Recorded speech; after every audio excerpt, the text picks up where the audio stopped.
In the fall of 2022, the town of Moscow, Idaho, was the kind of place where nothing much happened. A small university town tucked into the rolling Palouse Hills, home to fewer than 25,000 people, where students biked to class past grain silos and church steeples, and where most residents still felt comfortable leaving their doors unlocked at night. That sense of safety would not survive the month of November.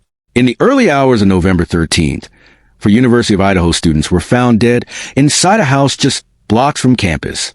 Within days, the case would become one of the most closely watched criminal investigations in the country, drawing true crime forums, national news crews, and armchair detectives from every corner of the internet.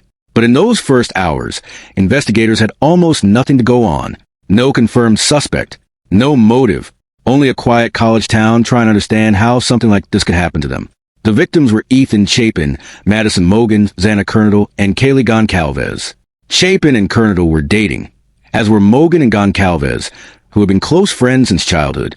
All four were in their early 20s, in the middle of ordinary college lives, weeks away from another holiday season.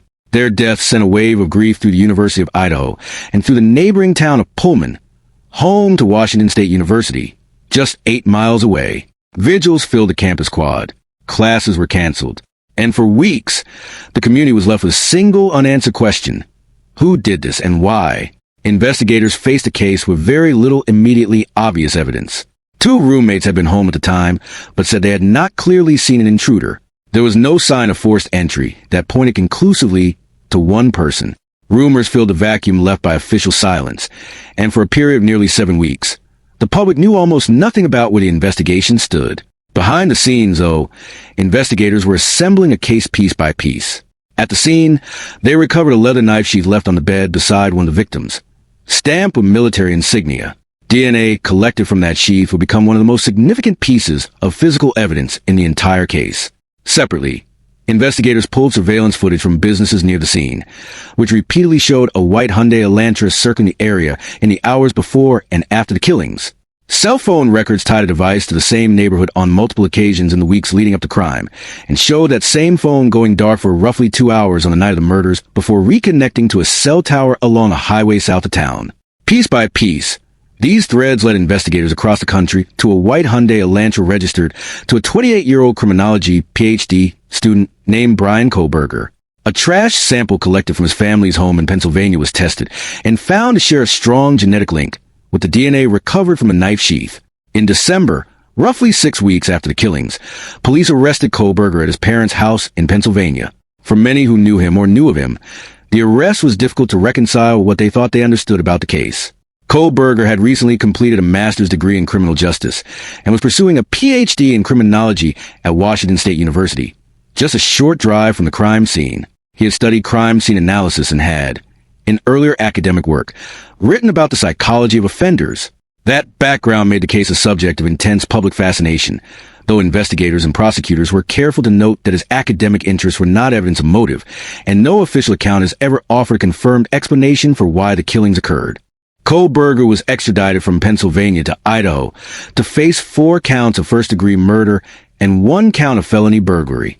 He pleaded not guilty at his arraignment, and for more than 2 years the case moved through a long and closely watched pretrial process.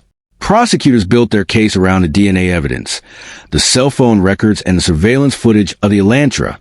Kohberger's defense team spent much of that period challenging the DNA methodology used by investigators and attempting to introduce evidence pointing to other possible suspects, an effort the presiding judge ultimately rejected as speculative and unsupported by the evidence in the record. A trial had been scheduled to begin in August of 2025. Then, just weeks before jury selection was set to start, that plan changed. In July of 2025, Kohberger agreed to plead guilty to all 5 charges in exchange for prosecutors removing the death penalty from consideration. At a hearing in Boise, he answered yes when asked, count by count, whether he had killed each of the 4 victims. In return, he received 4 consecutive life sentences without the possibility of parole, along with an additional 10 years for the burglary charge. As part of the agreement, he also waived his right to appeal the convictions. The decision to accept a plea deal divided the victims' families. Some described it as the most realistic path to a resolution, one that spared them the uncertainty and the years-long appeals process a trial verdict might have invited. Others were far more critical, saying they had not been meaningfully consulted before the deal was finalized, and that they still wanted answers about why the killings happened. Answers a guilty plea would never require Kohberger to provide.